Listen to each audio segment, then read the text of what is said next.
Assalamualaikum warahmatullahi wabarakatuh. Bismillahirrahmanirrahim.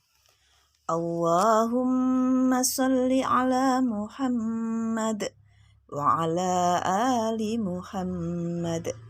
Anak-anakku yang sholih dan sholihah, marilah kita bersama-sama mengenal sosok Rasulullah Shallallahu Alaihi Wasallam, sosok pribadi yang agung dan berbudi pekerti yang luhur. Anak-anakku, Allah memuji Nabiullah Muhammad Shallallahu Alaihi Wasallam dalam surah Al-Qalam. Bismillahirrahmanirrahim. Wa innaka la'ala khuluqin azim. Dan sesungguhnya kamu Muhammad benar-benar berbudi pekerti yang agung. Anak-anakku yang sholih dan sholihah, Nabiullah Muhammad Sallallahu Alaihi Wasallam adalah seorang nabi dan rasul yang terakhir. Nabiullah Muhammad Sallallahu Alaihi Wasallam diutus oleh Allah menegakkan ajaran tauhid untuk mengesahkan Allah sebagaimana yang dibawa oleh Nabi dan Rasul sebelumnya. Anak-anakku, dalam hidup ini kita semua tak lepas dengan ujian dan cobaan. Begitupun Nabiullah Muhammad Shallallahu Alaihi Wasallam. Sejak usia 7 bulan, sewaktu masih dalam kandungan Ibu Aminah, beliau sudah ditinggal wafat oleh ayahnya yang bernama Abdullah. Hari berganti hari, pekan berganti pekan, akhirnya tibalah kelahiran Nabiullah Muhammad Shallallahu Alaihi Wasallam di kota Mekah pada hari Senin, tanggal 12 Rabiul Awal. Bertepatan dengan peristiwa besar, yaitu ada penguasa Yaman yang bernama Abraha al-Arsyam beserta pasukannya ingin menghancurkan Ka'bah. Anak-anakku, Abraha al-Arsyam yang ada di kota Yaman sangat berambisi ingin menyaingi Ka'bah. Dia membangun gereja di kota San'a yang namanya Al-Qolis. Tapi apa yang terjadi? Bangsa Arab tidak sedikit pun tertarik dengan gereja Al-Qolis. Walaupun sudah dibangun semegah mungkin, sebagus mungkin, pintunya terbuat dari emas, lantainya terbuat dari perak, tapi tetap bangsa Arab lebih tertarik terhadap Ka'bah.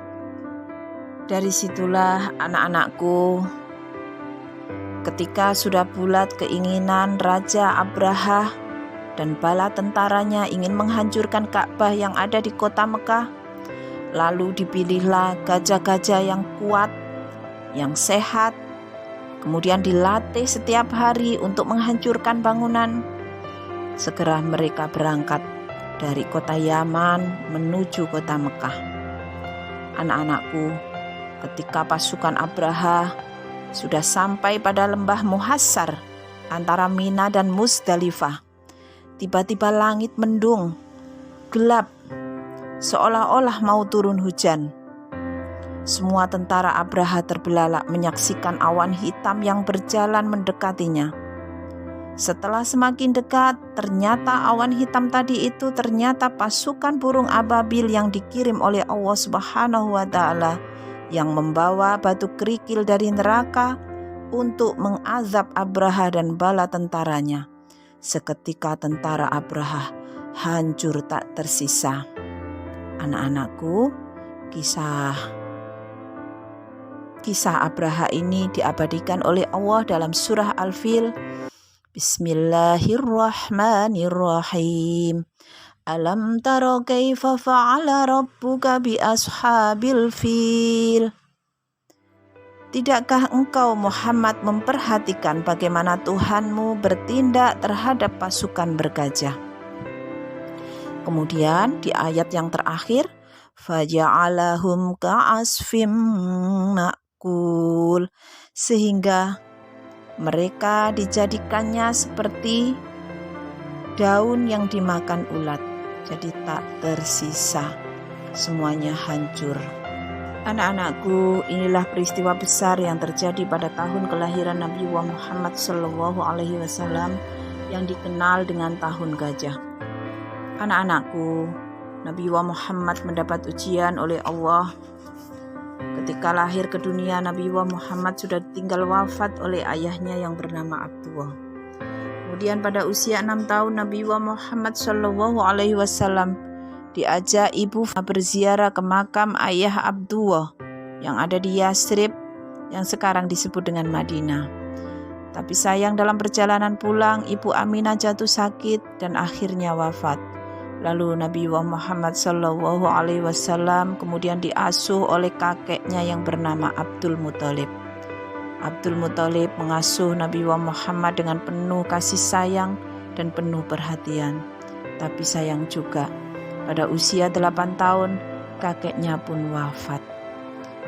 Anak-anakku, kemudian Nabi Muhammad SAW kemudian diasuh oleh pamannya yang bernama Abu Thalib. Abu Thalib juga amat sayang dengan Nabi Muhammad SAW, melebihi dari putranya sendiri.